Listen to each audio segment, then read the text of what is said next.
You know, when we talk about oil, it's easy to picture this one single thing, right? Just a uniform black liquid that comes out of the ground. But the reality is, well, it's way more complex and honestly, a lot more interesting than that. The simple truth is, not all oil is created equal. So what makes one barrel of crude worth more than another? Let's dig in. And this question, this right here, gets to the absolute heart of it. I mean, you see the news, you hear about Brent crude, West Texas Intermediate, and the prices are never exactly the same. So why is that? It's because what we call oil is really a huge spectrum of different liquids. Each one has its own unique chemical fingerprint, and that fingerprint determines everything: its value, how it's used, and how hard it is to get. So here's how we're going to break it all down in this explainer. First, we'll cover the two key metrics that define any crude oil out there. Then, we'll look at the premium stuff, kind of like the champagne of crudes, and see how it stacks up against the more challenging types. We're also going to explore the incredible tech that's unlocking oil from solid rock and even tar sands. And then, at the end, we'll pull it all together to see why this all matters in the real world. Okay, let's jump right into the fundamentals. To really get a handle on the world of crude oil, you only need to understand two core ideas: how dense or thick it is, and how pure it is. That's pretty much it. So check this out. First up, we've got something called API gravity. It's just a way to measure density.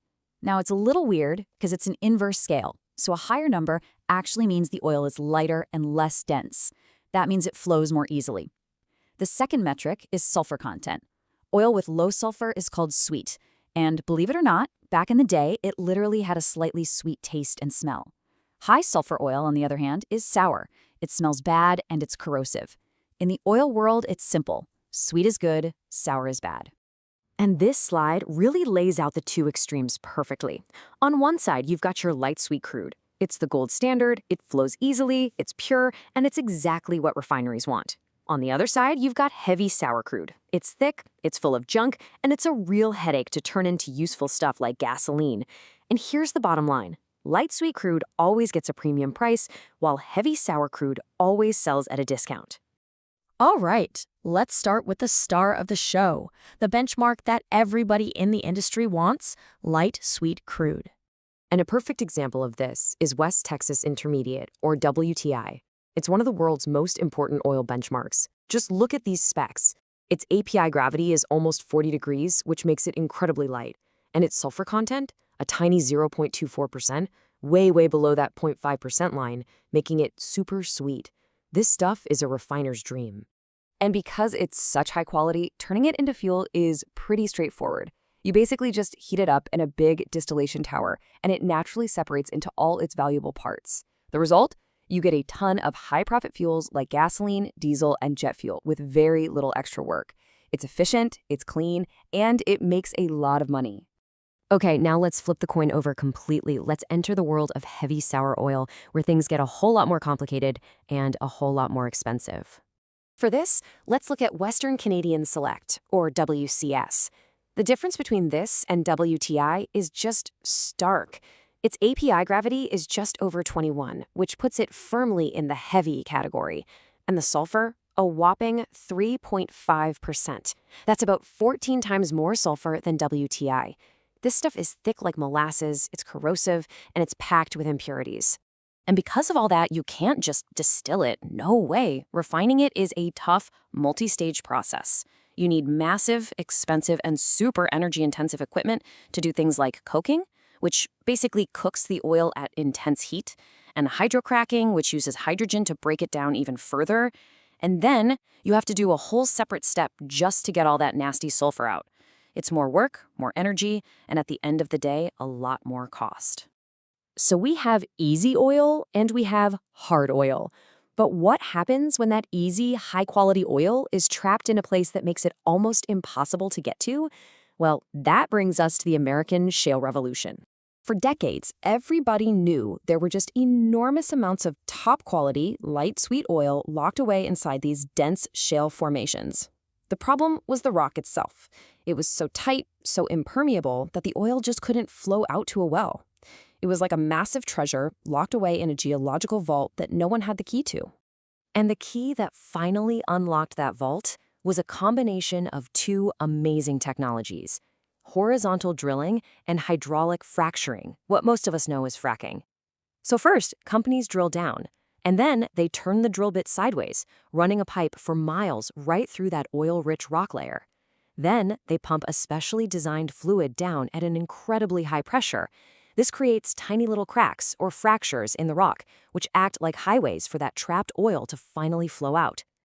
So, was this a big deal? This one number tells you everything you need to know. Today, something like 65% of all the crude oil produced in the United States comes from these tight shale formations.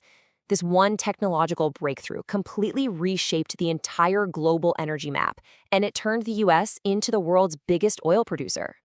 But if you think getting oil out of shale rock sounds challenging, let's go to the most extreme end of the crude oil spectrum, bitumen from Canada's oil sands. This isn't just heavy oil, this is extra heavy oil, and it comes with a completely new set of challenges. This quote right here just nails it. At room temperature, bitumen isn't even really a liquid. It's a semi-solid. It's so incredibly thick and sticky that it won't flow at all. Its API gravity is less than 10, which means it's so dense it's actually heavier than water. It would literally sink. So getting this stuff out of the ground is a massive industrial operation. For the deposits that are close to the surface, it's basically a giant mining project. They use huge shovels and trucks to dig up the oily sand. For the deeper stuff, they have to use a process called in situ, which means in place. They inject high-pressure steam deep underground to heat up the bitumen until it finally gets runny enough to be pumped to the surface.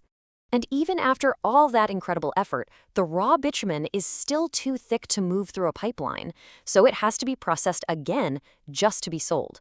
You basically have two options. One is to dilute it, mixing it with about 30% lighter liquids to create a blend called dilbit. The other option is to send it to a giant upgrader facility that basically does a mini refining process on site to create a much higher quality synthetic crude oil. Okay, so we've covered a ton of ground here, from the easy light sweet stuff all the way to extra heavy bitumen. So let's wrap this up and talk about why these differences are so incredibly important. Look, here's the bottom line. An oil's quality, its density and its purity, that's what directly sets its price. The harder it is to refine, the less it's worth. But what's truly amazing is how technology, whether it's fracking or steam injection, is always evolving, always finding ways to get to these more challenging resources. These fundamental differences between oil types, they shape the entire global energy system. They decide where new refineries get built, which multi-billion-dollar pipelines get funded, and even how countries trade with each other. And that leaves us with a final and really crucial question to think about. We've gotten unbelievably good at pulling difficult oil out of difficult places.